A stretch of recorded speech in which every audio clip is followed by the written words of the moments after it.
بسم اللہ الرحمن الرحیم۔ پیارے ناظرین، آج ہفتہ کا دن ہے۔ جو شخص ان کلمات کو، ان آیات کو پڑھے گا، اللہ تعالیٰ رزق بارش کی طرح اس کے گھر برسائے گا۔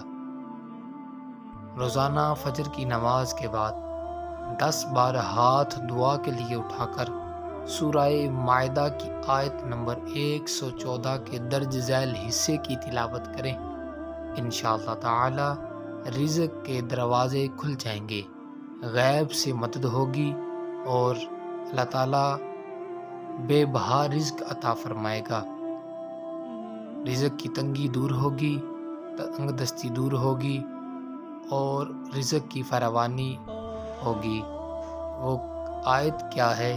سماعت فرمائیے۔ اللہم ربنا انزل علینا مائدة من السماء تکون لنا عیدا لأولنا وآخرنا وآیة منک وارزقنا وانت خیر الرازقین۔